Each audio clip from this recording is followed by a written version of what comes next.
The single mom waitress had $2 left the Mafia. Boss dropped $20,000 and walked away. My apron smelled like burnt onions and stale coffee. The Riverside 24/7 was a stainless steel box that trapped smells. And tonight, it also trapped the rain. Outside, Lake Marlin, New Jersey, was getting hammered by a coastal storm, the kind that turned the boardwalk into driftwood and made the neon sign hiss. It was 2:30 in the morning, the graveyard shift.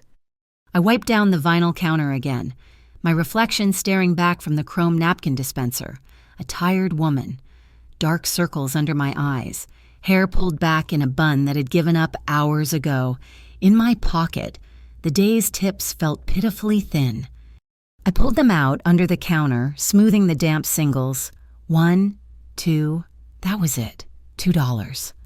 My stomach twisted into a cold knot. It was the sound of an empty refrigerator, the acidic worry that lived in my throat. My son, Milo, who was 6 years old, needed milk in the morning. $2 wouldn't cover it. It wouldn't cover the bus ride home if my rattling Civic finally died. It wouldn't cover anything. The noise came from booth 4. Laughter, sharp and entitled, cutting through the drumming rain, the North Cross Capital crew. They weren't the usual dock workers or insomniacs. They were junior executives, smelling of expensive cologne that couldn't hide the reek of whiskey sweat. They'd been riding their server all night. And tonight, that server was me. "Just run it again, sweetheart," the one with the aggressively gelled hair slurred. He slid the sleek black corporate card back across the table, his smile smug, and add another 50 on there for the road. I pushed the card back with 2 fingers. "I can't do that, sir. Your bill is $35. You can't add a fraudulent tip to a company expense." "It's called client entertainment, doll." He leaned in, his breath hot and sour. "Don't you want to be entertained? Alden Pike doesn't care what we spend." They laughed.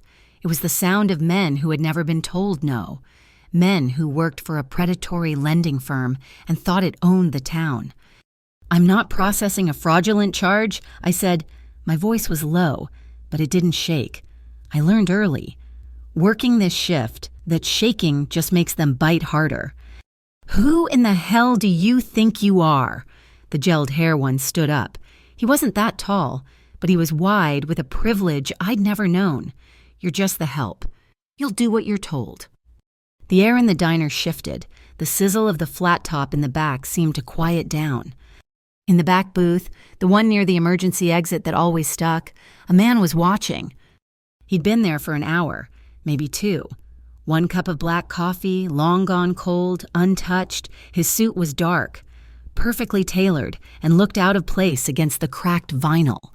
He wasn't reading a paper. He wasn't on a phone. He was just present. A block of silence in the noisy room, observing. His stillness was more unnerving than the shouting. Gelled hair lunged, his fingers closing around my wrist. His grip was slick and cold. I said, "Run the card." I flinched, the coffee pot in my other hand tilting dangerously. "Let her go." The voice wasn't loud. It was deep, precise, and carried over the clatter of plates like it was the only sound that mattered. The man from the back booth was standing, Vito Bellarosa, though I wouldn't know his name until much later. He didn't move toward us. He just stood by his table. "Mind your own business, pal," Gelled hair snapped, but his grip loosened, his eyes darting to the new threat. Vito Bellarosa took 1 step forward, into the weak fluorescent light. He didn't raise his hands. He simply adjusted his left cufflink, a small, deliberate motion like a surgeon preparing. He looked at the hand on my wrist, not at the man's face. "The lady," he said, his voice like gravel wrapped in velvet, "is working. You are interfering with her work, and you are." He paused, his dark eyes lifting, disturbing my coffee. It was the way he said it. It was not a threat. It was a diagnosis. It was a statement of fact, delivered with the weight of absolute certainty. Gelled hair saw something I didn't. He didn't just let go of me. He recoiled, snatching his hand back like he'd touched the flat top. He suddenly looked small. his expensive suit looking like a costume. "Whatever," the man stammered, throwing a 20 and a 10 on the table. Bad service anyway. He and his crew scrambled out, a flurry of wet coats and sudden cowardice, pushing through the glass door into the storm. I rubbed my wrist, breathing hard, trying to slow the adrenaline dump. The diner was quiet again, just the rain and the hum of the neon sign. The silent man walked to the counter. He stopped in front of me. Close now. I could smell him. It wasn't cologne. It was expensive wool, cold rain, and something sharp, clean and warm, like cedar. His eyes were dark, and they didn't just look at me. They saw everything. The worn spot on my apron, the $2 still clutched in my left hand. He placed a thick, plain white envelope on the counter. It landed with a soft, heavy thud. "You don't owe anyone in here," he said. Before I could find my voice, before I could say thank you or ask who he was or what that meant, he turned. He walked to the door, pulled it open, and disappeared into the black, driving rain. The bell above the door gave a single, lonely jingle. I stared at the envelope. It was heavy. It wasn't a tip. Tips are crumpled singles, maybe a 5 if you're lucky. My hand shook as I picked it up. I ducked below the counter, my back against the refrigerated pie case. Hiding from the windows, I tore the end open. Money, stacks of it, neatly banded by a bank. I pulled one stack out. They were all hundreds. Fresh, crisp. They didn't even look real. I fumbled, my mind, usually so good with orders and totals, stalling completely. I counted the bands. I counted the bills in one band. It was $20,000. My heart hammered against my ribs so hard I thought it would break through my uniform. 20,000, this wasn't a lifeline. This was an anchor. This was the kind of money that drowned people. "What kind of favor is this?" I whispered to the empty diner. This was mafia money. This was wrong money. This was the kind of money that got people like me and Milo killed. I shoved it back into the envelope. As soon as my shift ended, I drove my rattling 13-year-old Civic home, my eyes jumping to the rearview mirror every 10 seconds. In my small, damp apartment, with Milo sleeping soundly in his racetrack bed, the smell of cedar clinging to the cash felt like an accusation. I wouldn't spend a cent. I couldn't. I took my phone, my hands still shaking, and photographed the serial number on the top bill of each stack. Evidence. For when I had to return it, or for when the police asked where I got it, I stuffed the envelope into an old Christmas cookie tin and hid it in the deepest, darkest corner of my pantry, behind the emergency water and the expired cans of beans. Miles away, Vito Bellarosa drove through the flooded streets of Lake Marlin, his car, a vintage model that looked classic but moved with silent, modern power, cut through the water. In his rearview mirror, a dark sedan with no plates hung back 2 car lengths. It had been there since he left the diner. A flicker of, not annoyance, but interest crossed his features. They were getting sloppy. He turned left into an alley that wasn't on any map, and the sedan followed. His eyes, in the reflection, were cold and calculating.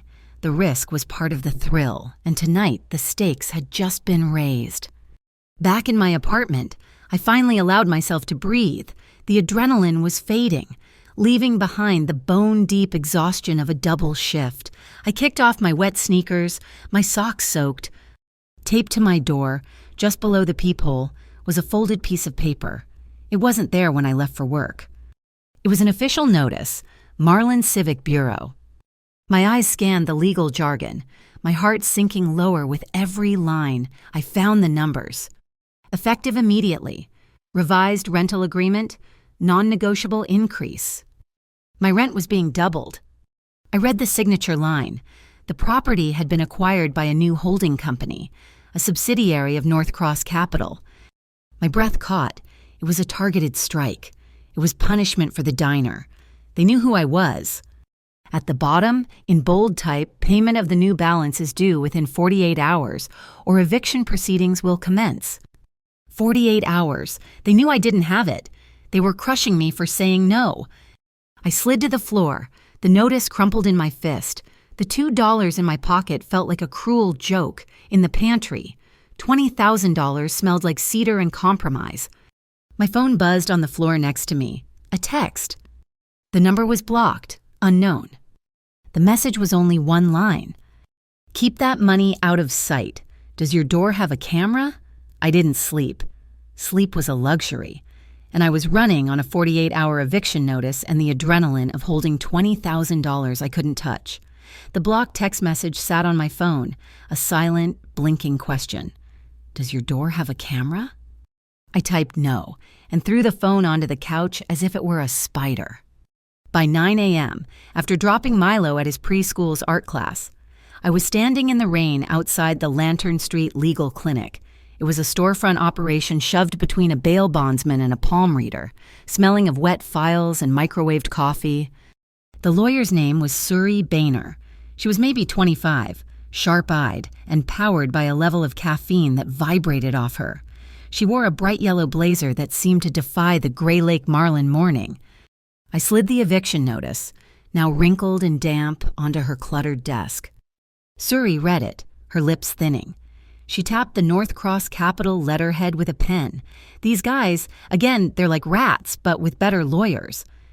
Can they do this? I asked, my voice raw.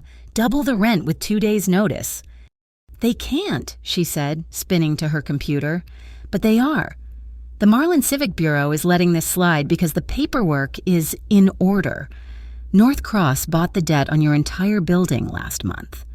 She clicked through half a dozen screens, her fingers flying. Here it is. North Cross isn't just buying the building. Tessa, they're using it to wash money. They buy the debt, force everyone out with illegal hikes. Then they renovate at 5 times the actual cost and file the expense report through a charitable trust. Look. She pointed to a name on a corporate filing, the Glass Harbor Fund. A fake charity, she said, disgust in her voice. They clean their dirty money and get a tax break for making you homeless. And the MCB, they're rubber stamping it. To fight this, we can't just argue the rent hike. We have to prove the entire operation is a criminal enterprise. Prove it how I have 48 hours. You don't. That's the point, Suri said, her sharp gaze softening for a second. They're not trying to get you to pay. They're trying to get you to panic and run. We need leverage. We need their internal books, and we need them yesterday. I walked out into the parking lot, the rain plastering my thin jacket to my back. My mind was spinning. The law couldn't help me. The system was the weapon. Hey! A man's voice. I turned. He was thin, wearing a soggy gray beanie and moving too fast. Give me the bag, he grunted, grabbing the strap of my purse. I reacted without thinking, all those nights carrying scalding coffee pots and heavy bus tubs. I twisted, using his momentum, and jammed my knee hard into his hip. It was a cheap shot, but it was mine. Bitch, he hissed, and his other hand came up. He never had the chance to use it. A shadow detached itself from the alley wall. It was the man from the diner, Vito. He didn't rush. He moved like water flowing. One moment by the wall, the next moment inside the attacker's space. His hand, covered in a dark leather glove, rose and fell. It wasn't a punch. It was a precise, calculated strike to the man's elbow. There was a wet, sickening pop. The man screamed, a high-pitched sound that was cut off as Vito grabbed a handful of his beanie and slammed his face against the brick wall of the clinic. It was over in 3 seconds. Clean, brutal, efficient, like closing a lid. Who sent you? Vito's voice was that same quiet gravel. The man was sobbing, his arm hanging at an impossible angle. I don't know, just find the waitress from the riverside. Find the envelope. North Cross. They just said get the envelope. Vito let him go. The man slid down the wall, a puddle of misery and rain. Go, Vito said. The man scrambled to his feet, clutching his broken arm, and vanished around the corner. I was pressed against the side of my car, my heart trying to escape my chest. The smell of cedar and rain hit me, stronger this time. Vito stood in front of me, a living wall of stillness blocking the wind. You knew, I whispered. That's why you sent that text. You knew they'd come for me. I knew they were stupid, Biran, he replied. His eyes scanned the alley, then met mine. They were unreadable. Stupid and predictable. Anger surged past the fear. Why me? What did you do? You dropped that bomb on my counter and just walked away. They think I'm working with you. They're evicting me because of you. I was shouting in the rain, my voice cracking. Vito Bellarosa just watched me. He didn't flinch. He didn't apologize. He let me burn it out. When I finished, panting for breath, he spoke. They aren't evicting you because of me, Tessa. They are evicting you because you said no, when it was easiest to stay quiet. You embarrassed them. Men like that, he said, nodding toward the alley where the thug had run. Cannot tolerate being embarrassed by someone they believe is beneath them. He took a step closer. I didn't move back. I am offering you 72 hours of protection. For you and your son, no strings, no cost. I stared at him, the $20,000 in my pantry, the broken man in the alley, the eviction notice, protection.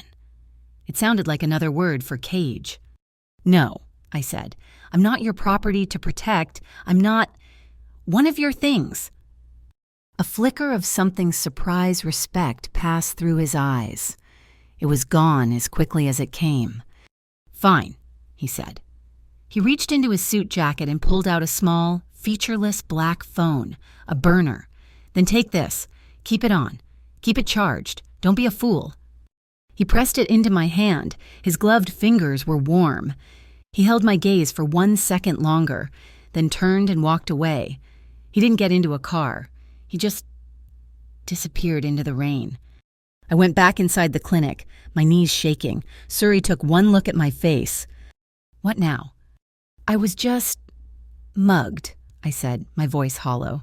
He wanted the envelope from North Cross. Suri's eyes went wide. What envelope?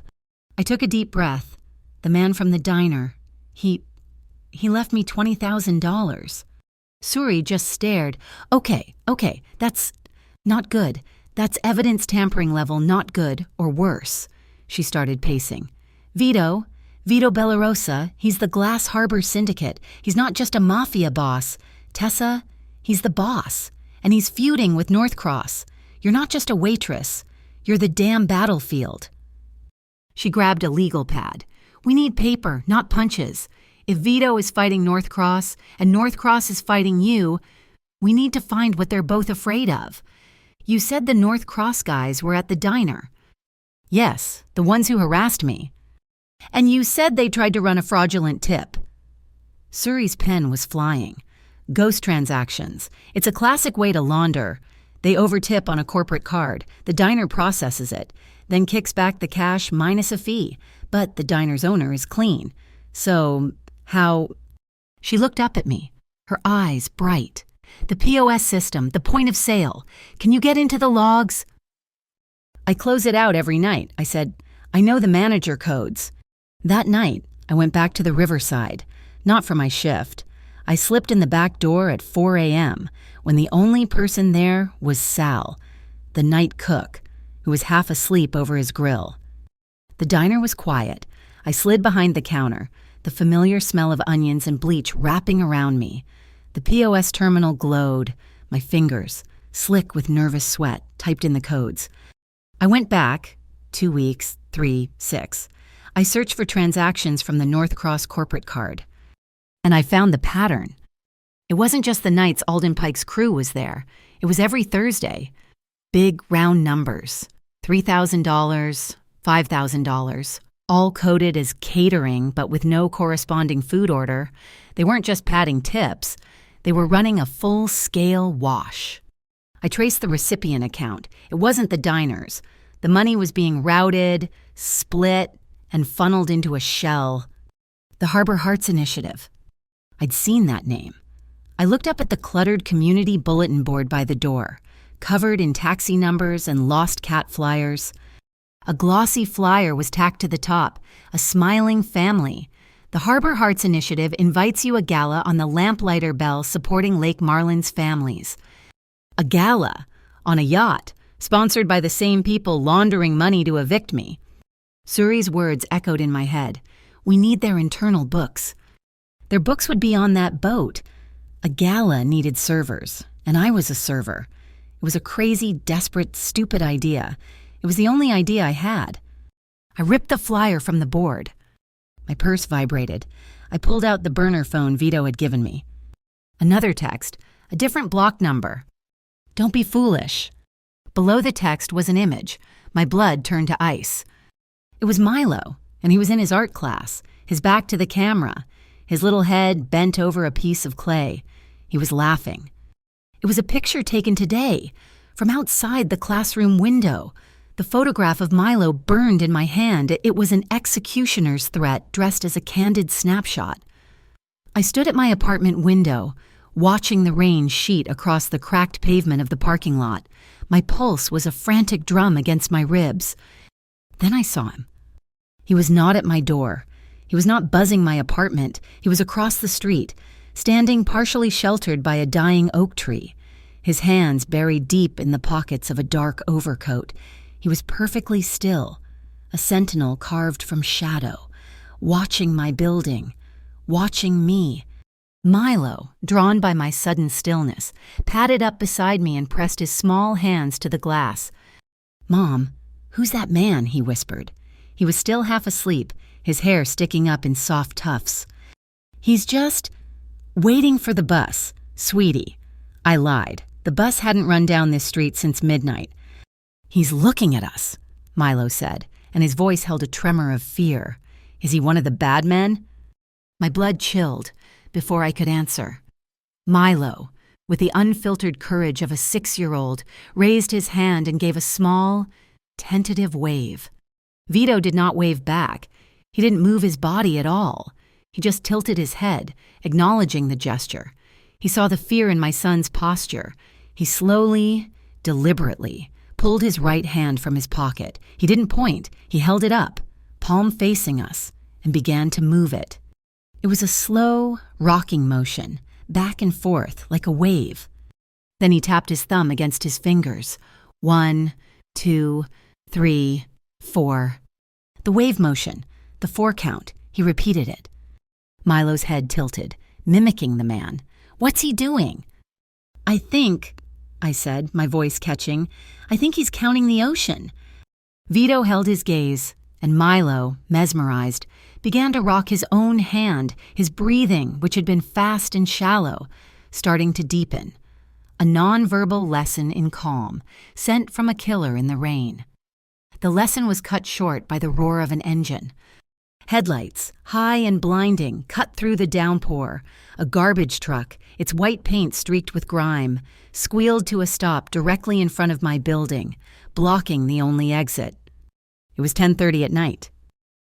"Get away from the window. Milo, now!" I grabbed him and pulled him back, my heart seizing. 3 men jumped from the truck's cab. They were not wearing sanitation uniforms. They wore dark jeans and hoodies, and they were carrying aluminum bats. They fanned out, one heading for the main door's lock, the other 2 moving toward the ground floor windows. Vito, across the street, finally moved. He didn't charge, he didn't yell. He simply lifted his left hand high and sharp and snapped his fingers once. The sound was lost in the storm, but the signal was clear. I didn't see where the other 2 men came from. It was as if the shadows themselves had given birth. 1 second, the goons were advancing. The next, they were engaged. 2 figures, dressed in black, emerged from the alleyway behind my building. The fight, if you could call it that, was brutal and short. It was over in less than a minute. There were no grunts, no flashy kicks, just the sound of a bat clattering on the concrete and the precise, dull thud of bodies hitting the pavement. It was the sound of professionals taking out the trash. A dark, unmarked van with tinted windows slid up to the curb. The 2 shadow men, their faces masked, efficiently loaded the 3 groaning debt collectors into the back. They were handed over to the van's occupants, men in the dark, practical uniforms of the harbor wardens. The truck's keys were pocketed. The van drove off. One of the shadows got into the garbage truck and followed. Silence returned, heavier this time, punctuated only by the rain. Vito Bellarosa had not moved from his tree. His hands were back in his pockets. He had just declared war without taking a single step. The rage that replaced my fear was so potent it made me dizzy. This was his fault. The photo, the truck. This was the war he and Northcross were fighting, and they were using my son's home as the battlefield. I told Milo to hide in his room and not come out. I grabbed my keys, yanked open my apartment door, and stormed down the stairs, coatless, into the deluge. I marched across the street, the rain plastering my thin t-shirt to my skin in seconds. I stopped 3 feet in front of him. He was dry under the branches, but he smelled of the storm, of wet concrete and that same impossible cedar. "They sent a picture of my son," I said, my voice a low snarl, "and now they send bats. This is because of you." "This is because of them," he replied. His voice was calm, a stark contrast to the storm inside me. "They are testing the perimeter." "My home is not a perimeter," I was shouting now, my hair whipping across my face. "I am not your territory. What about the other people in that building, Mrs. Petrov and 2B the Rileys? With their new baby, were your men going to protect them? Or just me?" He was silent, but his eyes held mine. I don't want your protection," I spat. "I want a deal. You want to fight Northcross, fine. You want to use my problem to solve your problem, fine. But you protect the building. Everyone in it. You put your men, your real, visible men in that lobby. You protect all of us. Or you get back in your car and leave me to handle this my way." The wire was taut. He could have laughed. He could have told me I was in no position to demand anything. Instead, he studied my face, as if reading fine print. That is a significant expansion of my interests. "That's the deal," I said, shivering, but not from the cold.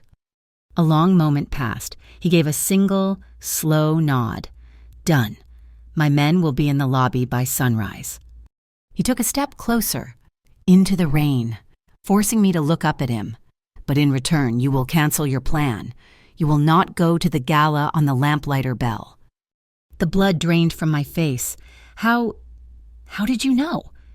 "I know because it is exactly what I would do. It is a foolish, direct, and suicidal plan, and you will not be going. It's the only chance I have to get that Data Suri the lawyer she said we need proof." "You will not go," he repeated, his voice flat. "Yes," I said, "I will. It's my fight. I am going." I saw a muscle jump in his jaw. He was angry. He was not used to being disobeyed.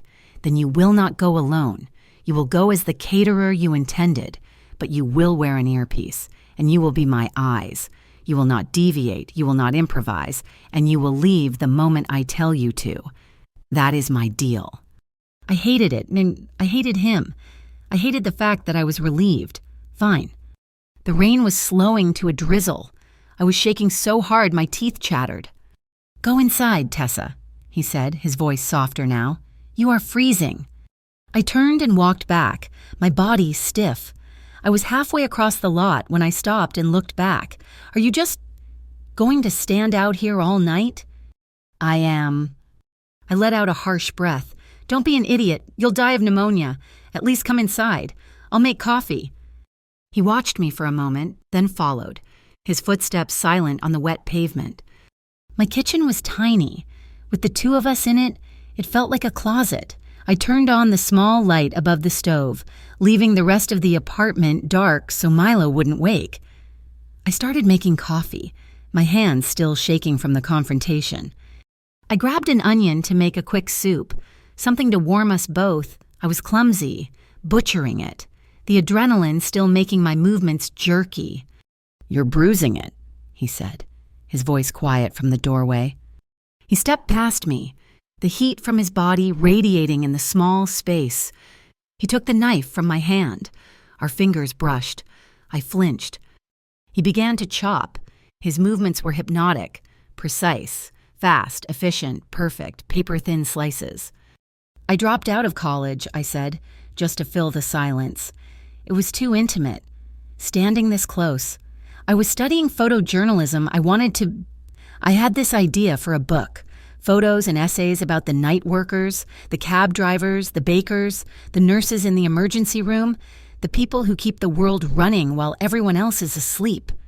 He stopped chopping. He was looking at the knife, but I knew he was listening. Milo happened, I said, my voice softening, and I chose him. I'd choose him again. Every time. But I still missed the dream of it. He resumed chopping. My mother was a seamstress in Quarter 9 near the old shipyard. I turned, surprised. He didn't seem like a man who talked about his mother. She believed that debts must be paid in the right way. Grace. She called it a favor. If someone gives you bread, you give them bread. If someone gives you respect, you give them respect. If someone gives you a fight, then he let the sentence hang. She said you must always pay back the debt in the currency it was given. He was telling me why he was here. He was paying a debt. I reached past him for the pepper, my arm brushing his chest. He turned to put the onions in the pot, his arm brushing mine. We were trapped in the small choreography of the kitchen, surrounded by the smell of rain, the sharp bite of the onion, and the deep, warm scent of cedar that clung to him. I moved to the sink to wash my hands. He moved to the sink to rinse the knife. Our hands met under the faucet. It wasn't a brush, it was a collision. His hand, large and rough, closed over mine. The water ran hot over our skin. The world stopped. The sound of the rain faded. The hum of the refrigerator ceased. All I could feel was the calloused strength of his palm, the heat, and the sudden, shocking jolt of connection that went straight through my chest. His dark eyes locked on mine. I saw something in them, something beyond the cold control, a flicker of heat, a deep, profound loneliness that matched my own. His thumb moved, just once, over my pulse point. My breath hitched. He leaned in, just a fraction. I pulled my hand away. He stepped back. The spell was broken. We stood on opposite sides of the tiny kitchen, breathing hard, as if we'd just run a mile. Not yet, I whispered, though I wasn't sure what I meant. Before he could answer, a sharp buzzing sound split the air. It was the burner phone. It was on the counter, vibrating against the formica. I picked it up, a new text, from a new unknown number. It was not a threat. It was a file. I opened it. It was a scanned image of a catering assignment pass for the Lamplighter Bell Gala. For tomorrow night, my name was at the top of the list. The Lamplighter Bell was a 3-tiered wedding cake of a yacht, floating on the dark river like a cloud of light. Paper lanterns, glowing orange and gold, hung from every railing, their reflections shattering on the water. A swing band was playing on the main deck, the sound of the trombone bright and brassy against the thrum of the engines. I hated it. I hated the ease of the laughter, the clinking of champagne flutes, the casual wealth. I was one of them, but I was invisible. My uniform was a crisp, starched white shirt and black trousers, my hair pulled back so tight it made my temples ache, and under my hair, nestled deep in my right ear, was a piece of technology so small it felt like a grain of sand. "Stay on the port side," Vito's voice murmured in my ear. It was disembodied, intimate and terrifying, a ghost in my skull. "The bar is your anchor. You are a server. You belong there. Watch Alden Pike." I found him. Alden Pike, CEO of North Cross Capital, was exactly the kind of man I expected. Tall, silver hair, a smile that never reached his eyes. He was holding court near the bow, surrounded by sycophants, and on his left wrist, glinting under the lanterns, was a thick, platinum bracelet. It looked like a high-end watch, but it had no face. "That's the key," Vito's voice confirmed, as if he could see what I was seeing. Maybe he could. "It's an NFC tag. It unlocks his office, his car, and the mobile server they're using to back up their data. The server is in the engineering room, one deck below." "How do I get it?" I whispered, my lips barely moving as I polished a glass. You get close.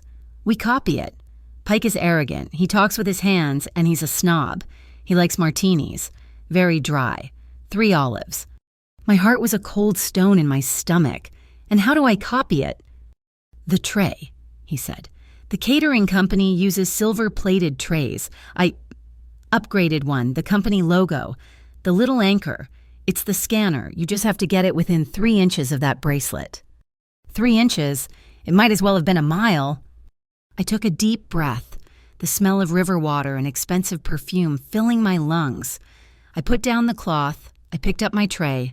I'm going. I loaded a single, perfect martini onto the upgraded tray. I made it exactly as Vito described, dry. 3 olives. I moved through the crowd, my server's smile pasted on my face. "Excuse me, sir, pardon me, ma'am." I reached Alden Pike's circle. He didn't even look at me. He was telling some story about a hostile takeover. "Mr. Pike," I said, my voice clear but not too loud. He turned, annoyed at the interruption. "What?" "Your martini, sir," I said, holding the tray steady. He glanced at it. I didn't order this. "A gift from the house," I improvised. He picked it up. He looked at it. He sniffed it. He took a small, judgmental sip. His face curdled. It was a mask of sheer disgust. "What is this? This is sweet. Is this vermouth? Are you trying to poison me? This is garbage." He was loud. The music seemed to dip. People were looking. This was the moment. He was angry. He was gesturing, waving the glass around, his other hand, the one with the bracelet, slicing the air. "It must be closer, Tessa," Vito's voice commanded, calm in the storm of my panic. "He's too erratic. You have to steady his hand." Pike was ranting. "Incompetence! I should have you thrown off this boat." "Sir, I'm so sorry," I said, my voice trembling for real. I stepped in, bringing the silver tray up, as if to take the offending glass from him. "Let me—" "Just get it away from me," he snarled, and he shoved his arm out the one with the bracelet to push the tray away. His wrist, the NFC tag, hovered directly over the etched anchor. 1 second, 2. "Got it," Vito whispered. "Move. Now. Go to the aft deck. Now, Tessa." I didn't wait. "My apologies, sir. I'll get the bar manager immediately."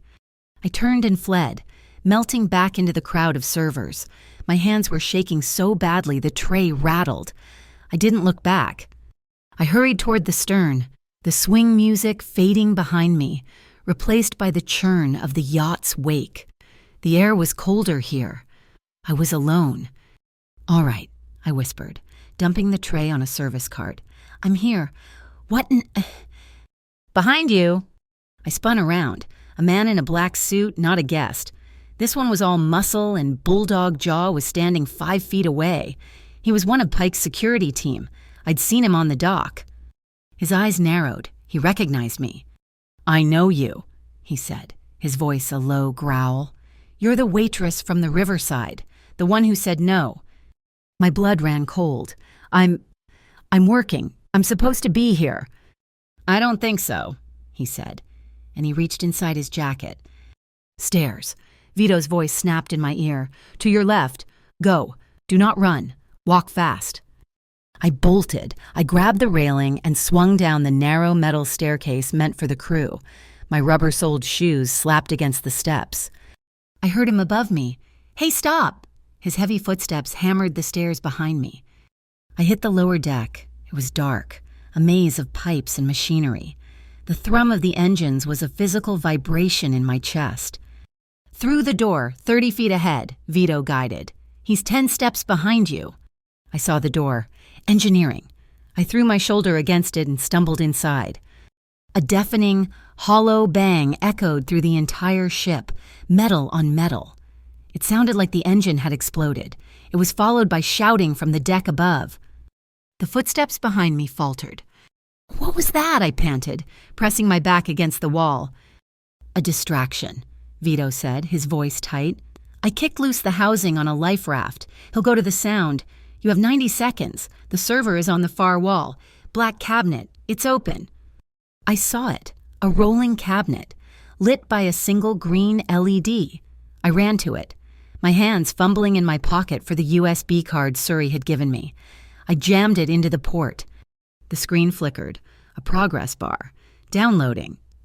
30 seconds, Tessa, He's realized it was a trick. He's coming back.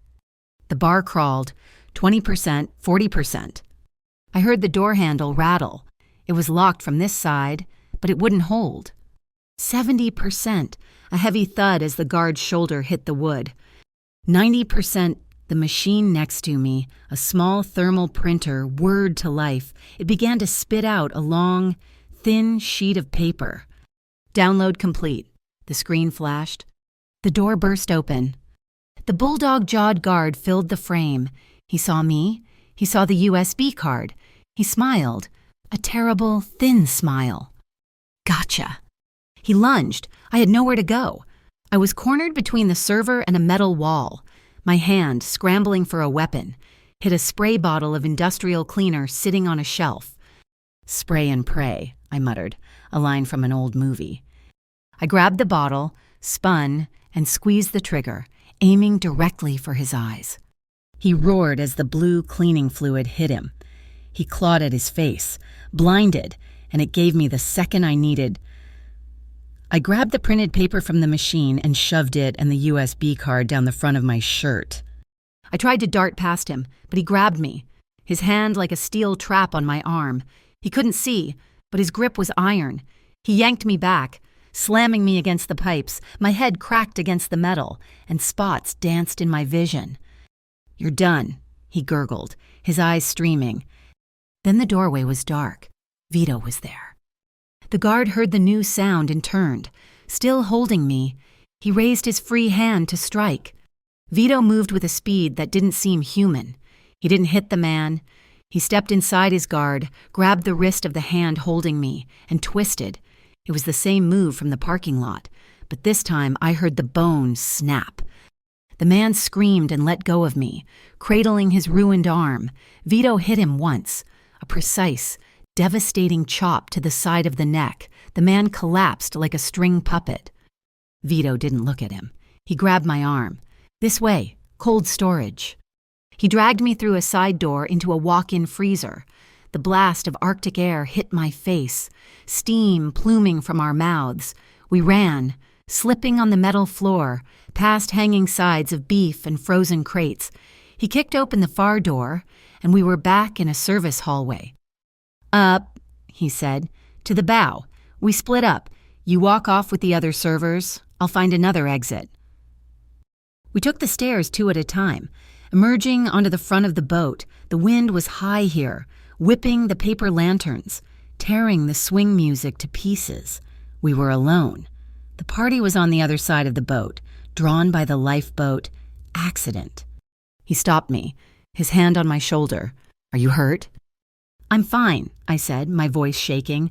"My head, He turned me to face him, his hands coming up to cup my jaw. His grip was firm, his fingers surprisingly warm against my cold, clammy skin. He tilted my head to the side, checking the spot where I'd hit the pipe. "There's a scratch," he said. His voice was low, all business, but his thumb brushed the hair back from my temple, a gesture that was anything but. His eyes, they were locked on mine. The fury from the fight was gone, replaced by an intensity that was raw and unguarded. The wind howled around us, but in this space between us, the air was still. The moment stretched. It was too long, too much. The smell of cedar and the cold river. I saw his gaze drop to my mouth. It was a kiss that hadn't happened yet, but it was already hanging in the air. I broke the spell. I pushed his hands away, my own hands coming up to his chest. "I'm fine. I can take care of myself." His expression hardened, the mask sliding back into place. "Good." He gave a curt nod. "Go. Blend in. Give the card to Suri. Do not go home." He turned and disappeared into the shadows of the rigging. I took a deep breath, straightened my uniform, and walked toward the gangplank, just another tired server at the end of a long night. I stepped onto the solid ground of the dock, my legs unsteady. Across the water, on the opposite bank of the river, a set of high beams flashed, 2 cars, parked, waiting. They weren't there for Vito. They were aimed at the dock. They were waiting for me. The 9 a.m. sun felt like an interrogation lamp. I hadn't slept. I'd spent the night at Suri's office, watching her decrypt the data, my nerves screaming. I'd walked Milo to school in a daze, then gone straight to the riverside for my morning shift, fueled by sheer animal terror and bad coffee. I needed the routine. I needed to wipe counters and pour coffee and pretend my life wasn't a sinking ship. I was refilling the sugar caddies when the bell on the door jangled, but it wasn't a customer. 3 men in gray, ill-fitting suits walked in. They didn't look like cops. They looked like accountants with badges. "Civic Integrity Council," the lead one announced, his voice flat. "We're looking for Tessa Quinn." My stomach bottomed out. Sal, the day cook, pointed at me with his spatula. "Miss Quinn," the man said, approaching the counter, "we have a report, corroborated by photographic evidence, that you illegally accessed a private server aboard the Lamplighter Belle last night." The diner went silent. Mrs. Petrov, in booth 2, lowered her coffee cup. I was working," I stammered. "Were you—" He produced a manila folder and slid a grainy black and white photo across the counter. It was me, in the engineering room, my hand on the server. The angle was high. From a security camera I had not seen. Someone had been waiting, someone had let me in, and then photographed me doing it. "We also have a sworn statement from Alden Pike that you were not authorized to be in that room. You're being investigated for corporate espionage." My shift was over. My life was over. They didn't arrest me. They just left. They left me standing there, branded in front of my regulars. The message was clear. "We see you. You are toxic." I fled, my apron still on, and ran the 6 blocks to Suri's office. "They have a photo. Suri, they planted it. Someone knew I'd be there." "Sit down, Tessa. Breathe." Suri looked like she hadn't slept either, but her eyes were bright, electric. "It's worse than that. Check your bank account, your personal one, right now." "What, I have like $40 in there." "Check it." I fumbled with my phone, my hands shaking so hard I could barely type my password. The app loaded, my balance. I almost dropped the phone. $20,000. "Where did that come from?" I whispered. "It was deposited by wire transfer at 6:05 a.m., Suri said, her voice grim. "From an offshore shell corporation. I ran the routing numbers. They're ghosts." I felt the blood drain from my face, the cookie tin, the photos I'd taken of the serial numbers. "Suri," I said, my voice hollow, "it's the same money. It has to be. He put it back." The frame wasn't just corporate theft, it was bribery. They'd accuse me of stealing the data and then show this as my payment. I was no longer a victim. I was a paid criminal. The rage was so pure, so cold, it burned away the fear. He had done this. Vito. He had used me as bait, and now he was using me as a scapegoat. I grabbed the burner phone from my purse and sent a single text to the number that had given me the pass. "Alley, behind the clinic, 10 minutes, or I throw this phone in the river." He was there, and he was always just there.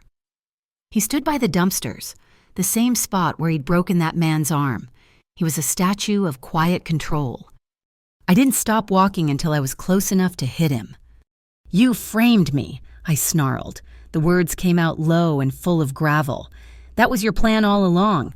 Wasn't it turn me into the perfect little pawn? Let North Cross catch me, and then pay me off so they'd have a bribery charge to pin on me. You turned me into the crime." He just watched me, his face impassive, hands in his pockets. "Answer me, you bastard. You put that money in my account?" "Yes," he said. The simple, cold admission stopped me dead. "I transferred the funds this morning," he stated, as if discussing the weather. "The exact amount. I routed it through a ghost bank in the Caymans. I anticipated North Cross would try to seize your assets as retaliation. They are very fond of civil forfeiture. I moved the money to protect you from an immediate lien, to give you liquid assets they could not easily trace back to me." I stared at him. "Protect me. Protect me." "They have a picture of me. Vito, the CIC was at the diner. They are painting me as a corporate spy, and you just handed them the paintbrush and a $20,000 bucket of motive." "That," he said, and for the first time a line appeared between his brows. Was an unforeseen consequence. I did not know they had an internal camera. I did not anticipate they would move this fast on a bribery charge. I assumed theft. You assumed? I laughed, a harsh, ugly sound. You play with people's lives based on assumptions. I'm not a piece on your board. Vito, I am a mother. I have a son. You didn't just expose me to risk. You handed me to them on a silver platter. The exact one I used to scan Pike's bracelet. I was shaking, my fists clenched. I am done. Do you hear me? Stay away from me. Stay away from Milo. He took a half step toward me, his hands still in his pockets. His voice was low. That is not possible, Tessa. You are in. You cannot walk away. Watch me. I turned my back on him and walked away, every nerve in my body screaming that he was going to grab me. But he didn't. He let me go.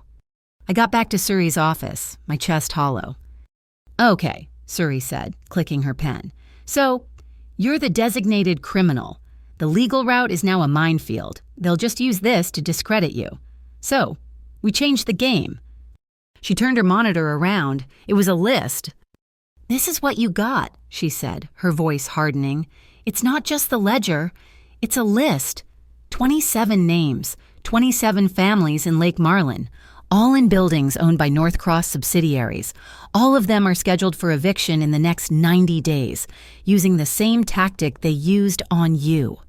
My anger turned to ice. 27... Mrs.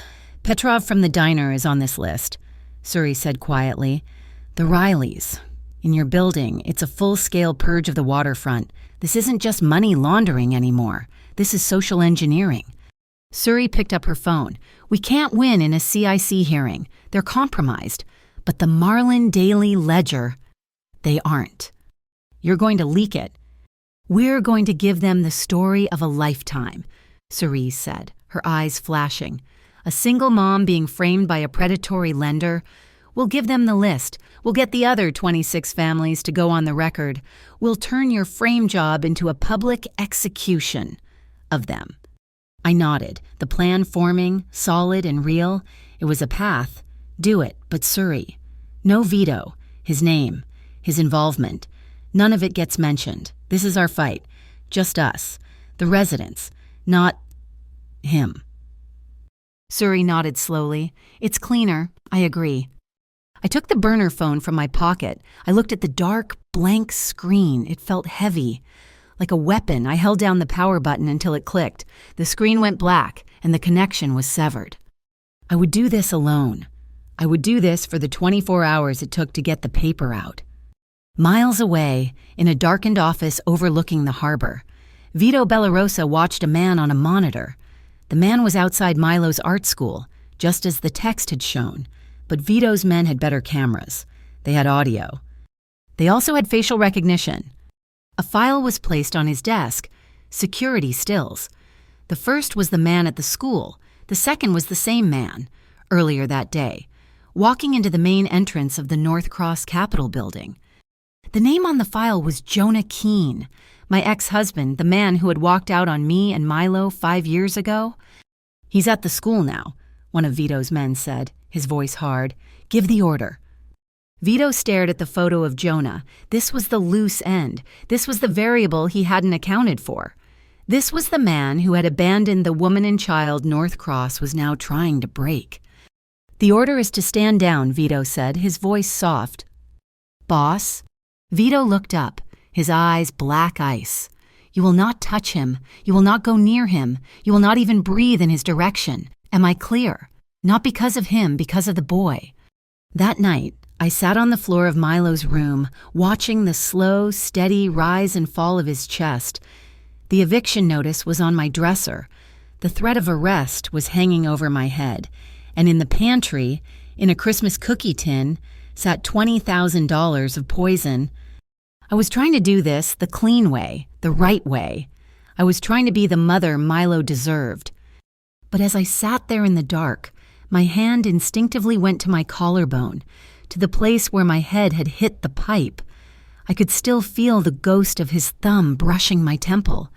I could still smell the cedar, and a terrible, traitorous part of me wondered if I had just cut off the only lifeline I had. The Marlin Daily Ledger hit the streets at 5 a.m. The headline, in thick black ink, was "North Cross Predators Target 27 Families." Suri had done it. My story was there, next to Mrs. Petrov's and the Rileys. It was a tapestry of fear, woven together by legal theft. The public outcry was immediate. By noon, the Marlin Civic Bureau, choking on the bad press, announced a temporary procedural review of all North Cross holdings, halting the evictions. We won the morning, we lost the afternoon. North Cross didn't bother with lawyers this time. They sent a company called Marlin Asset Recovery. They weren't the thugs with bats from the other night. These men wore matching blue uniforms, drove official-looking vans, and carried clipboards.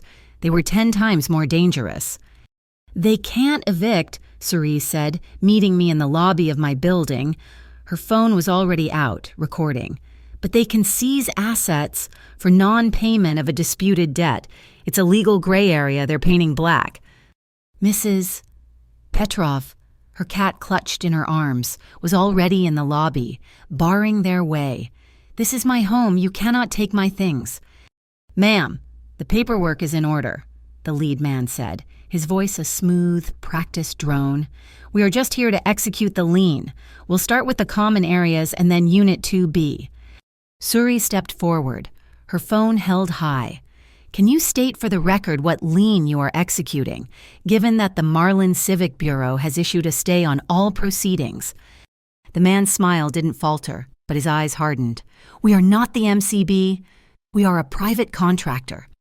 "So, you're acting against the MCB's ruling," Suri pressed, stepping closer. "And you're acting on behalf of North Cross Capital, correct? The same company the Ledger exposed this morning for predatory practices." We had him. The man saw the other tenants filming with their own phones. He saw the trap. He held up a hand, covering his face. "This interview is over. This is a private matter." "It stopped being private when you put 27 families on the street," I called out, my voice ringing in the small lobby. The man's professional mask cracked. He pointed a finger at me. You're the one who started this. This isn't over," he motioned to his men. And they retreated. "We poked the bear," I said to Suri, my hands shaking. "Now it's gonna maul us." "We need to get you and Milo out of here," she said, her face pale. "They're not faking anymore. That was a declaration of war." Before I could even pack a bag, the burner phone I had turned back on buzzed. A new text from Vito. "They are moving. Get Milo." I ran upstairs, but one of Vito's men was already there. He was a mountain in a dark suit, standing outside my door. "Mr. Bellarosa has arranged transport for your son," he said, his voice deep and calm. "He will be taken to St. Jude's, the abandoned church on the hill. It has been prepared." Prepared. Fortified. What a word for a house of God.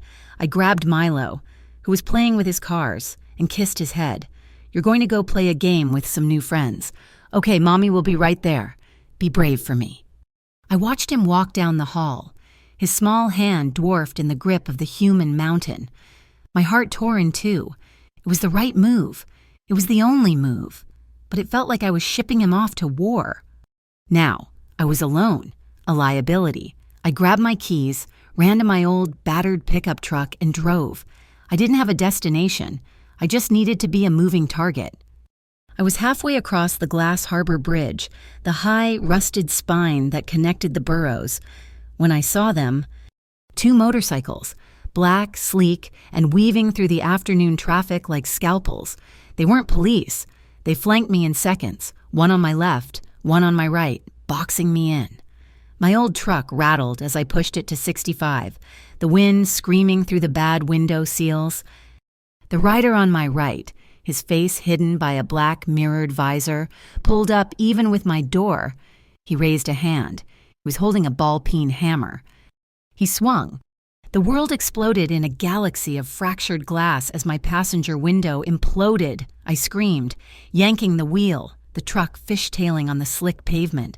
The other rider sped up, cutting me off, forcing me to slow down. They were hurting me, pushing me toward the concrete divider. My pulse was a drumline against my ribs, fast and frantic. The rider with the hammer fell back, then accelerated, aiming to strike my door, to force me into the wall. A new sound cut through the air, a deep, throaty roar that wasn't my dying engine. A black cafe racer, low-slung and impossibly fast, shot from the traffic behind me, appearing as if from thin air. It was Vito. He wore no helmet, his dark hair whipped back by the wind. He didn't look at me. His entire focus was on the rider with the hammer. Vito swerved, his bike's frame leaning precariously, forcing the attacker toward the outer railing. As he did, he reached down not to his bike, but to the road itself. There was a metal trash can lid in the breakdown lane, likely blown from a city truck. In one fluid, unbelievable motion, Vito leaned, scooped the lid from the asphalt, rose slightly from his seat, and swung it like a shield. The sound of metal connecting with fiberglass and bone was sickening, a dull thwack that I heard even over the wind. The lid struck the rider's helmet. The motorcycle wobbled violently. The rider went limp, losing control, and the bike slammed into the back of a container truck, a tangle of black leather and shattered steel. The second rider saw it. He panicked. He hit his brakes so hard his bike slid sideways, then he veered sharply, taking the next exit ramp at a speed that should have killed him, disappearing into the city. Vito slowed, falling back. He was just a shadow in my rearview mirror, a dark guardian. He motioned with his head. "Keep driving, follow me." He led me off the highway, into the industrial maze of Quarter 9, a place I usually avoided. We drove down a gravel alley I never knew existed, ending at a high chain-link fence topped with razor wire. He got off his bike, his movements economical, unlocked the heavy padlock, and waved me through. We were in a graveyard of boats, Gus's repair yard. Massive hulls sat on wooden stilts, their paint peeling, the air thick with the smell of salt, rust, and diesel. He locked the gate behind us. I killed the engine. The silence was absolute, broken only by the lapping water of the inlet and a distant, mournful foghorn. A storm was coming in. Fast. The air was heavy, tasting of ozone. I got out of the truck, my legs feeling like wet cement. That's quite a party trick. With the lid... He ignored the comment, his eyes scanning the perimeter, the rooftops across the water. This place is safe. For now. Gus's family. They won't look for you here. "And Milo?" I asked, my voice breaking. "He is at St. Jude's. My men are with him. They know what they are doing. He's safer than I am." His gaze was unnervingly direct. He led me into a small, dark workshop filled with tools and coiled ropes. He checked the door, a heavy steel one, and pointed to a grime-covered breaker box on the wall. "If they find this place, and I am not here, this is your exit." He flipped open the metal cover. "These fuses control the exterior lights, and the magnetic lock on the back gate. If you are cornered," he tapped a red-labeled fuse. "Pull this one. Jam a piece of metal, a key, a paper clip across these two contacts. It will short the entire grid. It will kill the lights, pop the lock, and create a power surge. It will give you 10 seconds of chaos. Use it." He was teaching me his trade. The thought was terrifying. A sound, a sharp crack from outside, sharp and dry, not like the wind. Vito moved. He didn't push me. He grabbed me, his body a solid wall, and threw us both behind a stack of 55-gallon oil drums. A second crack, a high-pitched ping, as a bullet ricocheted off the engine block we had just been standing near. "Sniper," he breathed. His voice was calm, but I could feel the tension vibrating through his whole body. "Across the inlet, high, in the old cannery." He scanned the yard. "We have to move to the main shed. It's corrugated tin, but it's better than nothing, on my count." "Vito." 3, 2, 1, go.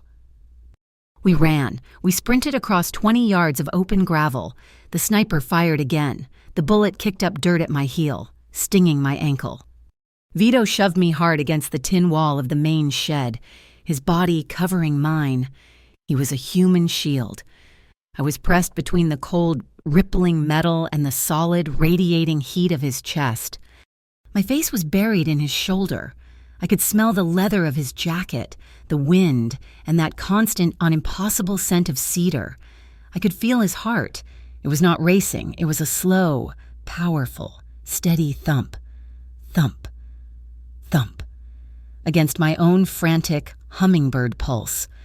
He was breathing hard, but it was controlled. His breath was hot against my ear. We stayed there, frozen for a long second, too. The world reduced to the sound of the wind, the distant foghorn, and our two heartbeats, wildly out of sync, one a drum, the other a snare. He pulled back, just an inch, his eyes still scanning the roofline across the water. "Stay flat against the wall," he whispered. He reached into his boot and pulled out a switchblade. It was old, the black handle worn smooth. He pressed it into my hand, closing my fingers around it. His eyes met mine. They were deadly serious. "If I fall," he said, his voice low and urgent, "you run.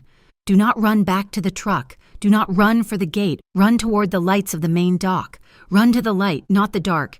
Do you understand me, Tessa?" I nodded, my throat too tight to speak.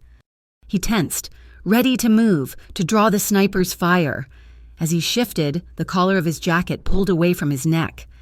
I saw it, a deep, puckered scar that ran from his collarbone diagonally up his shoulder. It was not a bullet. It was old, white, and jagged, like a broken piece of glass. 9:15, and he said, feeling my eyes on it, "A glass bottle. When I was 15, you asked why I protect this place. Because this place is what made me." My fingers, the ones not holding the knife, moved without my permission. I reached up and lightly, so lightly, brushed the scar. It was a silent apology for shouting at him in the rain, for not understanding. His eyes closed for a fraction of a second at my touch, a fissure in his armor. The foghorn blared again, long and low, a warning. The sky, which had been gray, was now a bruised, angry purple. The first heavy drops of the new storm, a true nor'easter, began to fall. It was the cover he needed. "Stay here," he ordered. And he was gone, a shadow running into the rain. He was gone for 3 minutes. It felt like 3 years. The rain had become a deafening roar, a solid wall of water. I stayed pressed to the tin, the knife in my hand feeling small and useless. Then he was back, appearing from the deluge like a ghost. He wasn't breathing hard. "He's gone. The shot was a lure. He's moving his team to the gate. We're leaving. Now." He didn't take me to the gate. He led me to the back of the shed, to a narrow, rusted iron staircase I hadn't seen. Slick with rain, it went up to a small door, a loft, an attic space above the workshops, smelling of old rope and creosote. It was dry. He barred the door, the heavy thud of the wooden beam echoing in the small space. The only light came from a single, bare bulb with a yellow tint hanging from a wire. In the corner was a mattress, a small space heater, and a wooden crate. He turned on the heater, and it glowed a dull orange. The wind and rain hammered the corrugated tin roof, a violent drum solo that vibrated in my bones. It was the loudest, most terrifying and safest sound I had ever heard. It was the sound of the world being shut out. I finally let go of the breath I had been holding since the bridge, and I began to shake. It wasn't a small shiver. It was a full-body, uncontrollable tremor. The adrenaline was draining away, leaving a vacuum. The chase, the sniper, the sight of Milo being led away by a stranger. It all hit me at once. My teeth chattered, and the knife fell from my numb fingers, clattering on the wooden floor. Vito said nothing. He moved to a metal locker in the corner and pulled out a thick, gray wool blanket. He didn't toss it to me.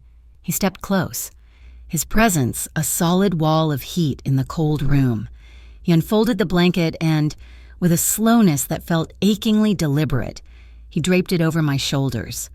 His hands, warm and calloused, brushed my neck. They lingered on my collarbones, his thumbs pressing gently, as if to physically stop the shaking. He was looking at me, his eyes dark, the mask of the boss gone, replaced by the man who had seen the scar. He was asking for permission, not with words, but with his gaze. I didn't pull away. I couldn't. I leaned into the touch, into the warmth of the wool, into the impossible safety I felt with this man who was the center of all the danger. He tilted his head, a slow, questioning motion. I felt my own head mirror him, my chin lifting, the distance between us closed. Our lips met. It was not a kiss of passion, not at first. It was a question. My lips were chapped and cold from the wind. His were warm. It was just a soft, still pressure, a discovery in the middle of a storm. My heart, which had been pounding with fear, gave a heavy, painful lurch, and then began a new rhythm, a deep, fast beat that matched the rain on the roof. I felt his breath hitch, a small, sharp intake of air. He pulled back, just an inch. His forehead came to rest against mine. Our breath mingled, pluming in the cold air. "If you say stop, I stop," he whispered. His voice was a low, rough vibration that I felt more than heard, a promise made against my skin. I didn't say stop. My hands, which had been clutching the blanket at my chest, let go. I raised them, my fingers finding the collar of his jacket. The leather was cold and slick with rain. I didn't push him away. I pulled him closer. The second kiss was an answer. It was everything that had been unspoken since the diner. It was the cedar and the salt air, the scent of the storm, the tension that had been humming between us in my kitchen, the fear on the yacht. It was a raw, desperate need to be anchored. His hands moved. One slid from my shoulder down my back, a slow, tracing heat that mapped my spine. His other hand went to my waist, his grip firm, pulling me tight against him until there was no space left between us. Just damp clothes and the frantic beat of two hearts. He wasn't gentle, but he wasn't rough. He was definite. His eyes stayed open, locked on mine, watching my every reaction as the kiss deepened, his lips parting, and I watched him. I watched the iron control he wore like armor finally fracture, replaced by a raw, unguarded hunger that mirrored my own. We stumbled back, a clumsy, tangled motion, and the backs of my knees hit the mattress. We fell onto it, the old springs groaning. We didn't break the kiss. We landed in a heap of wool blanket and cold leather. He pulled back, his chest heaving, his breath ragged. He looked down at me, his hair falling over his forehead, and I saw the man, not the myth. He didn't push. He didn't demand. He just held my gaze, his hand still tight on my waist, and he waited. I raised my hand, my fingers shaking, and brushed the wet hair back from his face. That was all the answer he needed. He lowered himself, gathering me close. We lay on our sides, tangled in the blanket, the yellow light painting the room in gold and shadow.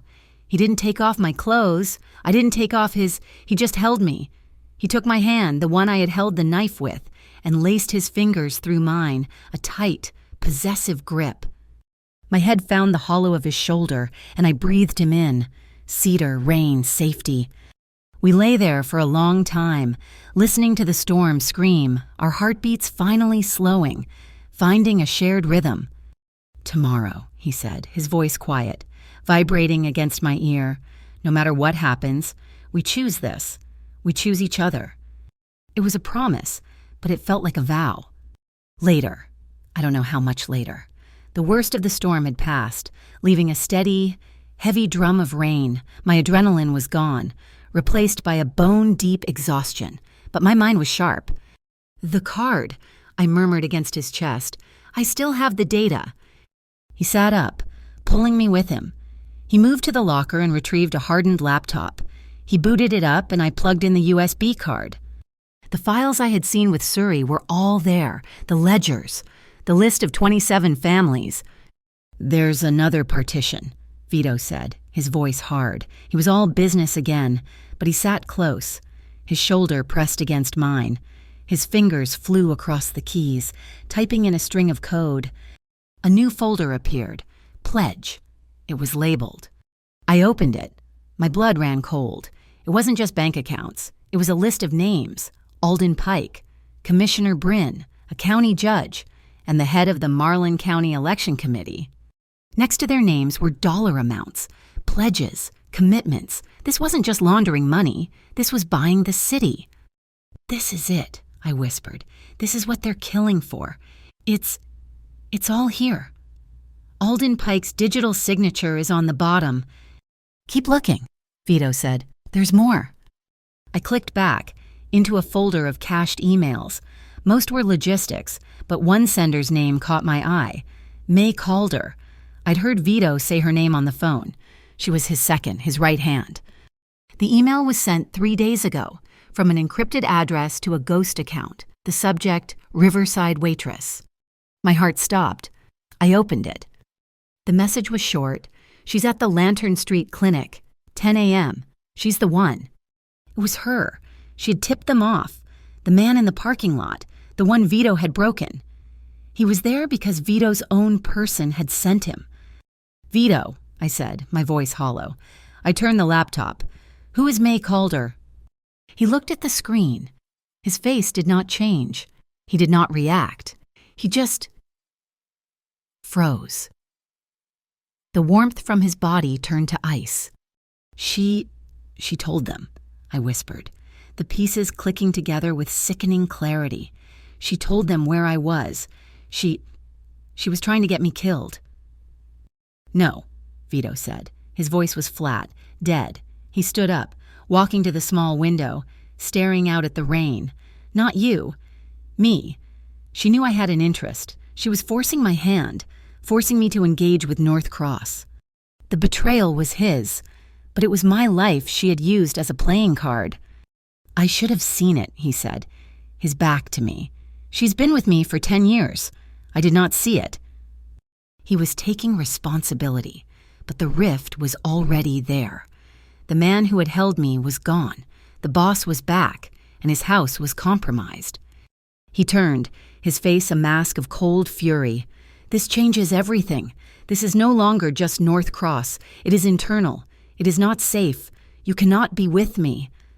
He went to the door. "I will have my men take you and your son out of state. Tonight, somewhere they will never find you." I closed the laptop. The blanket felt heavy and suffocating. I stood up, pushing it away. The cold of the room hit me instantly. I didn't cry. I was finished with tears. I reached up, my fingers closing around the small, lopsided clay pendant Milo had made me. It was the only thing I had that mattered. "No," I said. His head snapped toward me. "This is not a negotiation. Tessa, you are a target." "I have been a target," I said, my voice as hard and cold as his. "They sent a picture of my son. They sent thugs with bats. They sent a sniper to this yard. There is no out of state that's safe. There is no hole deep enough. Don't you get it?" I walked toward him, stopping until I was directly in front of him, forcing him to look at me. "The only safe place I have left is standing right here. Knowing the truth, you don't get to hide me to make yourself feel better. You don't get to ship me away like one of your assets." My voice dropped to a whisper, but it was sharp as glass. "I am safest when I know the truth. I am not running." He stared at me, his jaw tight, a war raging behind his eyes. Outside, the wind howled, rattling the tin. The steady drum of the rain had stopped. It was a new sound, a high-pitched, angry shriek. The storm hadn't passed. It had changed direction. It was coming back. And in that small, cold room, a different, more dangerous storm had just made landfall. The burner phone in my pocket, the one I had just declared I would not throw in the river, buzzed. It was a video call. My blood turned to ice. It was not Vito. It was a number I had deleted but would never forget. "Jonah?" I answered. His face filled the screen, pale, sweaty, and terrified. He was in a dark, industrial space. He turned the camera. "Milo." My son was sitting on a metal stool, holding his knees, his face pale. He looked small and impossibly fragile. "Mommy?" "I'm here, baby," I said, my voice a steel rod. I looked back at Vito, my face a mask of cold, absolute rage. He saw the screen and his entire body went rigid. Jonah's face reappeared. Don't hang up. Tess, just listen. They said you'd listen. They They just want the card, the data. Who is they, Jonah, I asked, my voice dangerously quiet. It doesn't matter, they just want the card, the Brindle Glassworks off the old highway. You know the one? You come alone. You give me the card and you get Milo. It's easy, Tess. Just an exchange. And if I don't come alone, I said, my eyes locked on Vito's. If he shows up, Jonah's voice cracked. If he's with you, they said they'll trade for Ashes. That's what they said. Tess Ashes. Just come alone, please. The call ended. The loft was suffocatingly silent, the storm outside a dull roar. He was the one, Vito said, his voice a low growl. He was the one at the school. He's a coward, I snapped, my mind already moving, calculating. He's not the threat, he's the tool. They're using him to get to me, because May told them I'm with you. I held up the burner phone. He's terrified. He's a pawn. And they're going to clean the board. They're going to kill him, me and Milo, all at once. I'm calling my men, Vito said, moving for his own phone. No. I put my hand on his arm. You do that. They see a single car. They hear a single whisper. Milo is gone. They're counting on you to be the boss. They're counting on you to bring an army. And they'll use that as the excuse. So what is your plan, Tessa? He asked, his eyes black with a fury I had never seen. You will not go alone. Yes, I will, I said. I will go exactly as he said, but I won't be alone. Not really. I turned to the laptop and made a call to Suri. Suri, I'm invoking the Civil Witness Network. I need a live public evidentiary stream. Open a channel, secure it, and do not, under any circumstances, let it drop. And get the harbor wardens. Tell them you have a live hostage situation. Give them the location, but tell them to go dark. No sirens, not until I give the word. I turned to Vito. I'm going to walk in there, but I need one more thing. I grabbed the small, insulated lunchbox I had packed for Milo that morning, back in a lifetime that felt like a century ago. Inside, there was still a juice box and a small container of apple slices. I took the burner phone Vito had given me, the one with the live audio capability, and tucked it inside the juice box, resealing the straw hole. Then I grabbed a tiny, almost invisible microphone bud from Vito's own kit and waterproofed it with a piece of tape. I stuck it inside the container of apple slices, underneath the fruit. A mother's props, I said, my hand steady. He'll be hungry. He's always hungry when he's scared. I looked at Vito. They're expecting you to be the cavalry. They're expecting you to come in hard and fast. I need you to be the ghost. I need you to be late, but not too late. They'll have cameras, they'll have traps, but they won't have counted on me. When? He asked, his voice tight. I will give you the signal. When you hear me talk about the diner, you come, not before, through the roof. They'll watch the doors. They never watch the roof. The Brindle Glassworks was a skeleton of rust and broken windows. The rain hammered the collapsed roof. I walked in, my hands up, holding the lunchbox. Jonah, I called out, my voice echoing. He stepped out from behind a massive, dormant furnace, and my heart stopped. Milo was with him, his small hand gripping Jonah's jeans. Jonah was shaking so hard he could barely stand. Tess, thank God. Did you bring it? I did, I said, my eyes only on Milo. Milo, sweetie, are you hungry? I brought you your lunch.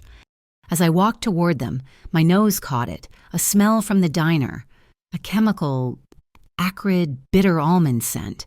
It was the heavy-duty solvent Sal used to clean the vents, the one that made him dizzy if he didn't use a fan.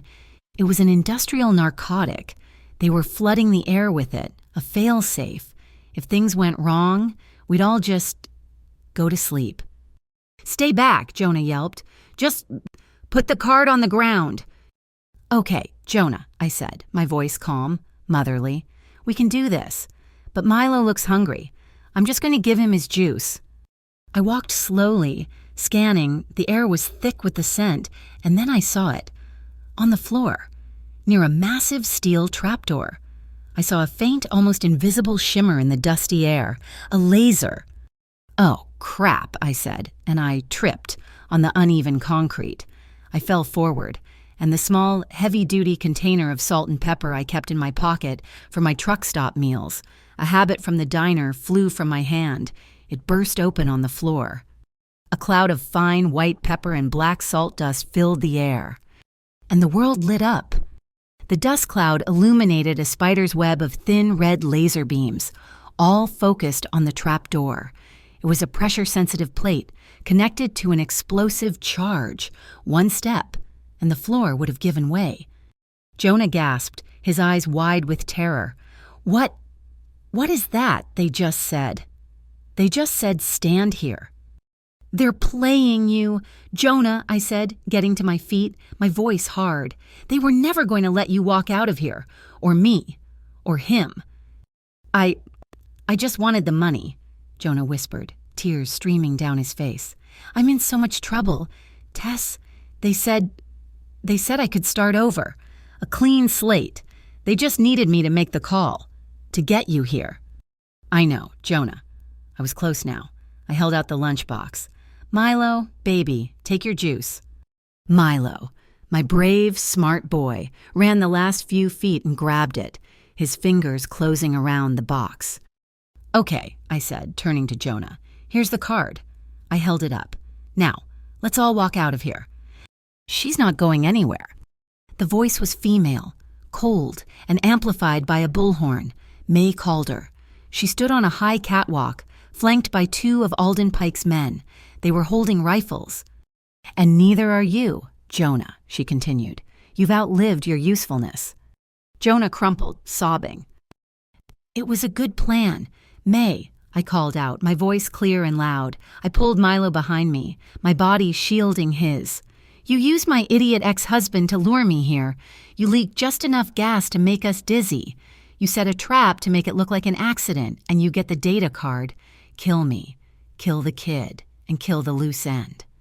"And you, Vito," she shouted, her voice echoing, as a figure in black descended from a broken skylight, landing silently on the furnace behind us.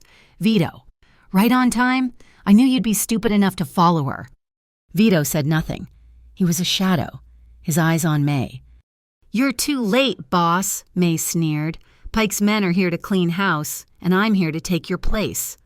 "It's a good plan, May," I repeated, my hand reaching for a large red object on the wall, a fire extinguisher. "But you forgot one thing. I'm a waitress. We're used to cleaning up messes." I grabbed the extinguisher. "Suri," I shouted. "Are you getting all this?" "What?" May's voice faltered. "The Civil Witness Network. You're live. The whole city can hear you confessing to conspiracy to commit murder, kidnapping, and God knows what else. And the harbor wardens, they've been listening too." I put my hand on the burner phone in my pocket, my real phone. I hit the speakerphone button. Suri's voice, tinny but clear, filled the air. "We hear you, May, and so do they. The building is surrounded." From the distance, faint at first, then growing the sound of sirens, finally given the signal.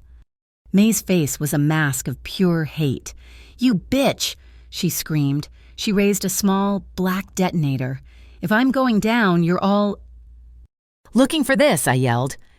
I had grabbed Milo with one arm, and in the chaos of my fall, I hadn't just scattered pepper.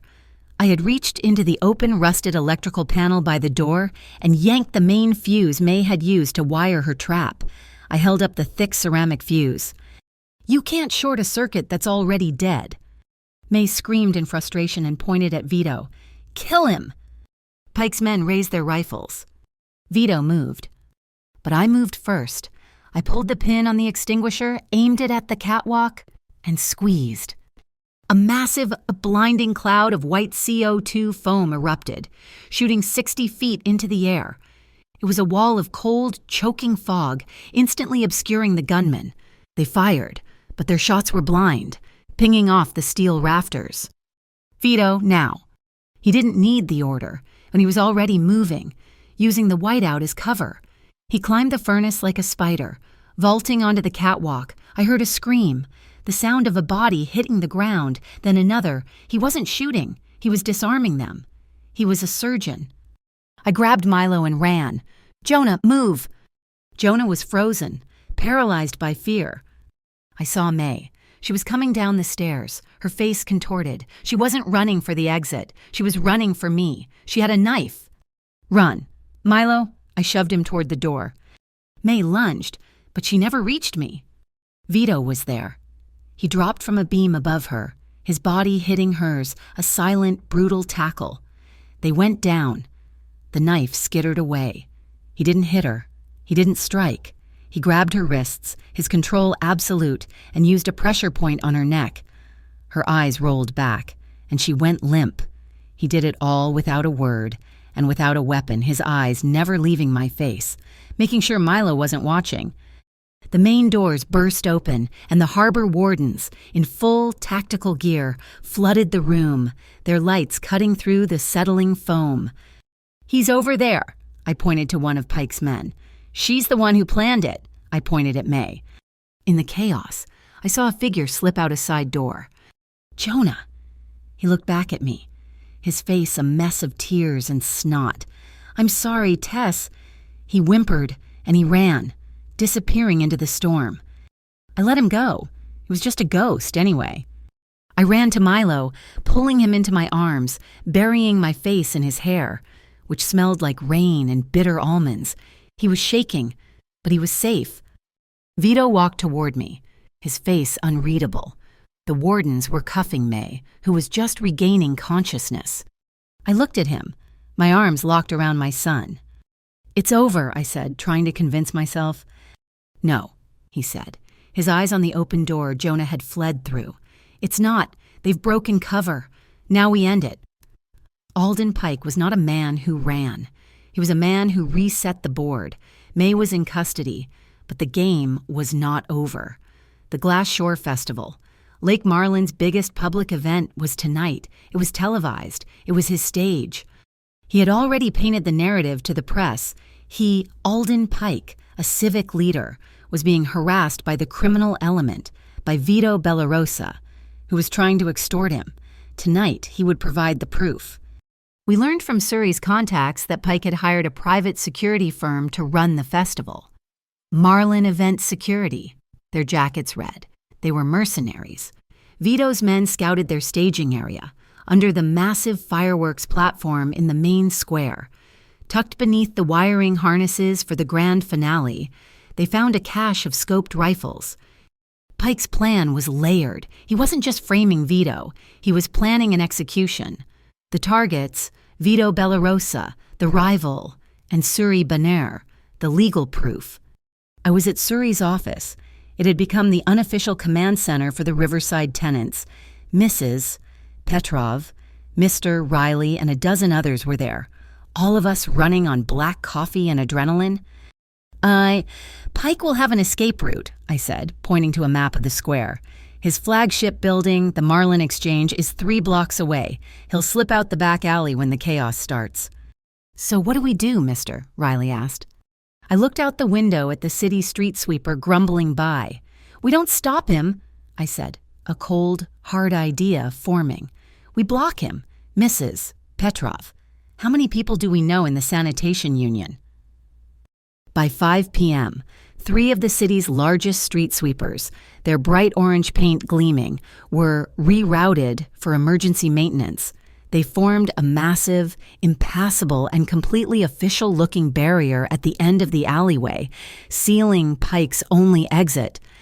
The festival began under a bruised, purple sky. The storm that had battered the coast was circling back. Rain was coming, horizontal and angry. "Where is Vito?" Suri asked, her voice tight. She was scheduled to speak on the community stage to present the people's case. "He's hunting," I said. "He was after the Merc captain, the sniper from the boatyard." I saw them. 2 figures, high up on the roof of the old post office, silhouetted against the clouds. They were moving, shadows in a deadly dance. It was not a brawl, it was a clinic. The Merc captain was military, all sharp, Brutal strikes. Vito was like the coming storm, all fluid motion, leverage, and unstoppable force. He didn't block the punches, he redirected them, using the man's own momentum to lock a joint, to break a hold. The wind whipped at them, the rain starting to fall like needles. Vito didn't punch, he pushed, relentless and calm, forcing the man back, step by step, toward the slick, gravel-covered ledge. Down in the square, I was a ghost. My old Riverside uniform was the perfect camouflage. I slipped past the fake security, my tray in hand as if I belonged. I had to get to the fireworks platform. I saw the ignition box. The man guarding it was one of the mercs. He was jumpy, his hand on the primary trigger. This was the plan. Suri speaks, the sniper fires, and this man hits the fireworks, covering the sound of the shot in a blaze of patriotic glory. I saw the panel. The safety interlock, the one required by city code, was bypassed. I needed a distraction. I nodded to Mrs. Petrov in the crowd. She stumbled, accidentally spilling an entire tray of sodas onto another merc. He turned, shouting. It was all I needed. I dove under the platform, my fingers finding the main control board. It was set to manual fire. I was a waitress. Not an engineer, but I knew machinery. I knew that when a machine is jammed, you use force. I took the heavy, bent key to the Riverside's back door from my pocket. I jammed it deep into the emergency override slot, forcing the switch past the manual setting. I felt a click. A small red light began to blink. A timer. 90 seconds. I had bought us 90 seconds. The music swelled. Suri walked onto the stage. The trap was set. Alden Pike must have seen his plan unraveling. He must have seen Vito on the roof, seen me at the platform. He wasn't in the VIP tent. He was slithering out the back of the square, moving fast toward the Marlin Exchange. He hit the alley. He saw the wall of orange street sweepers. He was trapped. He looked up, his face a mask of panic, and pulled out a satellite phone, the helipad. I grabbed the burner phone. "He's calling the helicopter," I yelled to one of Vito's men, who was nearby, disguised as a food vendor. "We can't stop it. The roof is private." "Run to the light," Vito's voice echoed in my head.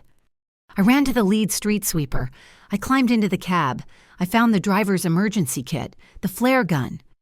I leaned out the window, aimed high above the Marlin Exchange, and fired. 1, 2, 3. 3 brilliant, arcing flares of smoking orange light, the universal maritime distress code, a hazard, a warning. No pilot, especially in a coming storm, would dare land. The helicopter that was approaching banked hard, its lights sweeping the sky, and flew away. On the post office roof, the fight was over. Vito had the captain, holding him over the 4-story drop. I saw him look down, his gaze finding me in the crowd. He saw Milo, who I'd bundled up and brought, standing next to me, his small hand gripping my coat. Vito looked at the man. He looked at us. He did not drop him. He hauled the man back, slammed him onto the roof, and I saw his hands move, securing the man with a zip cuff. He had chosen. Alden Pike was broken. He stood in the alley, a rat in a trap, as Vito emerged from the shadows, silent. Vito didn't touch him. He just walked behind him. A dark angel. Pike saw the news cameras running toward him, drawn by the flares. He tried to spin it. One last time. "Thank God," he screamed, his voice cracking. "That man, Bella Rosa, he's a monster. He's trying to destroy this city." Suri was there, her phone in her hand, streaming live to the Ledger's website. "Mr. Pike," she called out, her voice cutting through his. "Is it true you're being investigated for diverting funds?"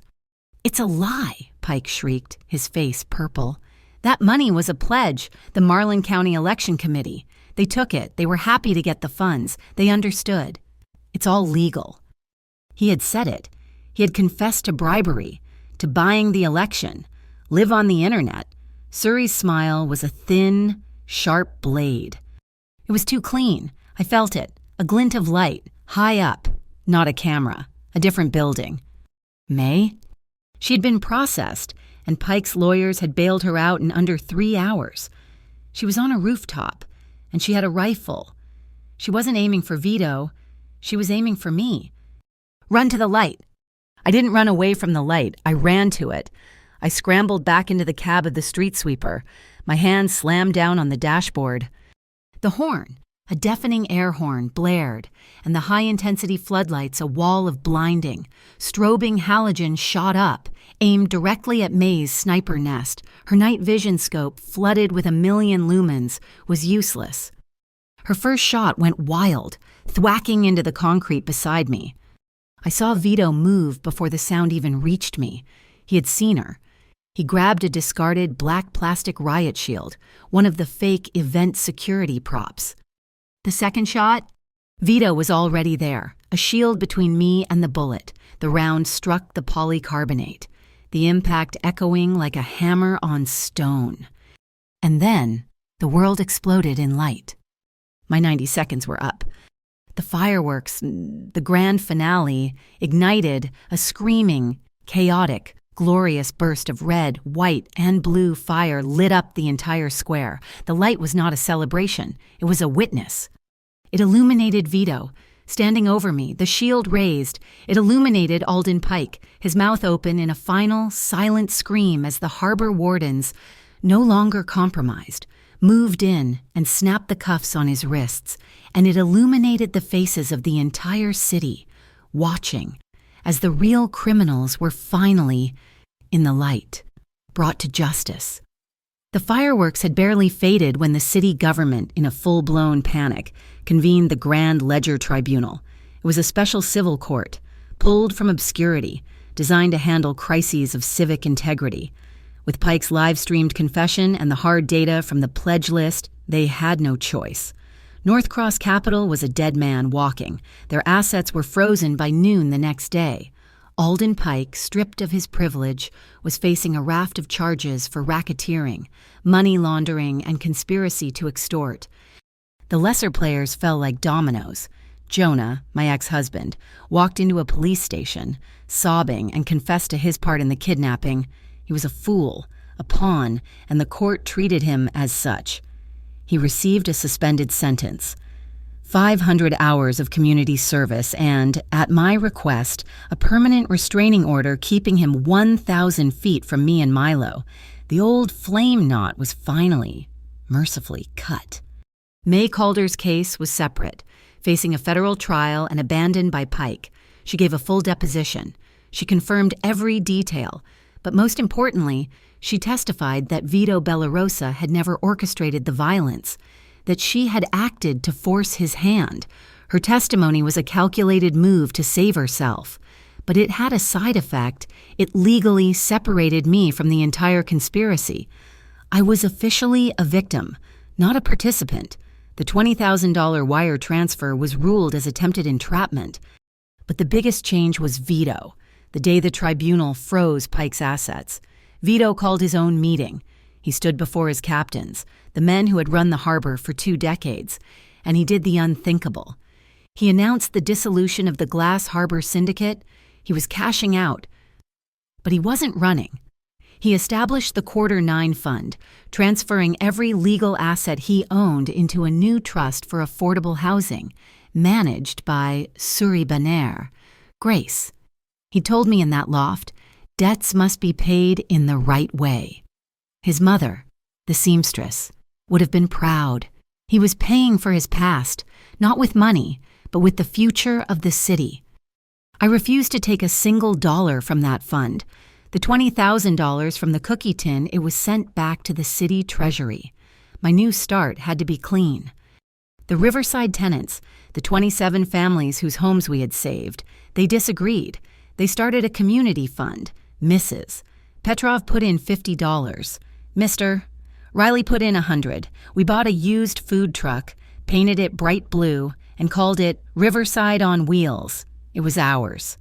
I parked it by the docks, serving coffee and hot sandwiches to the night workers, the cab drivers, the nurses, and every night I brought my camera. My photo essay, the dream I thought was dead, was finally coming to life.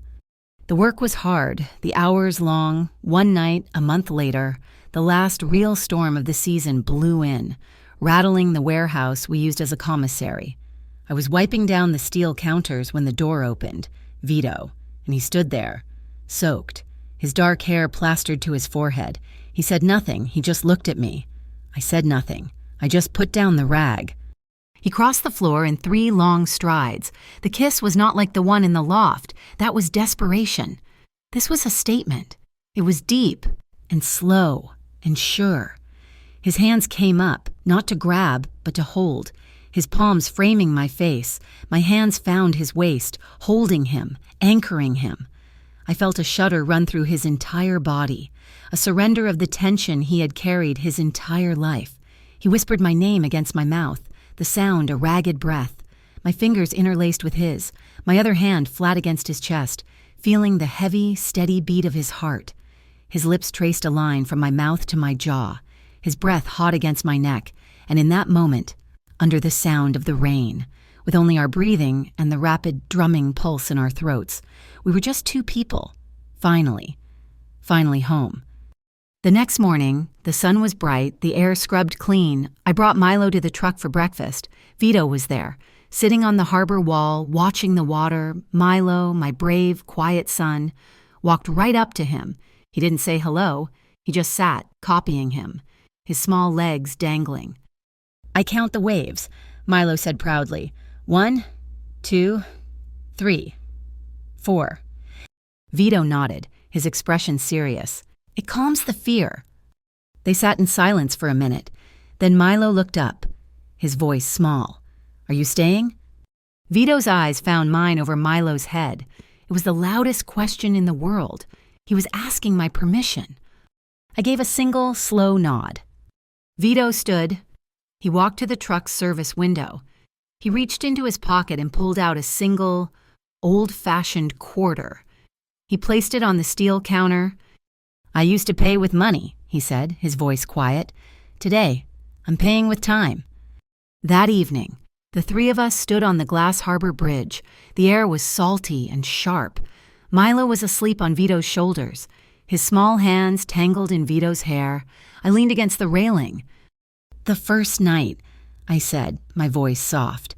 "I had $2 left. You dropped 20,000 and walked away." I turned to look at him. "Today, if you want to stay, you have to stay as a normal man. No bosses, no syndicates, just, this." A smile. It was a rare, unfamiliar thing on his face, a slow unfolding that lit his dark eyes. He didn't have a ring. He didn't have a speech. He reached into his jacket and pulled out a piece of paper. It was a time card application for Riverside on Wheels. "I'm applying for the night security position," he said, his voice laced with that rare smile. "I hear the benefits are fair." It was a promise. It was solid. It was family. Our way. As we stood there, the electronic news ticker on the side of the Marlin Exchange Pike's old building lit up. The Grand Ledger Tribunal had issued its final ruling. Every North Cross property, every one of the 27 buildings, was to be seized by the city and returned to the tenants under the new Quarter 9 affordable housing charter. A cheer went up from the boardwalk below, from the apartments, a wave of sound washing over the city. A few people threw confetti from their balconies. I looked at Vito. He was already looking at me. And as the paper rain fell under the lights of a city we had taken back, I kissed him. It was not a fairy tale ending. It was a beginning.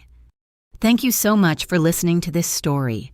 We would love to know where you are tuning in from, so please comment below, share your thoughts, and let's connect. Please subscribe to our channel, Mafia Boss Stories, like this video, and give it an extra boost by hitting the hype button so more people can hear this story.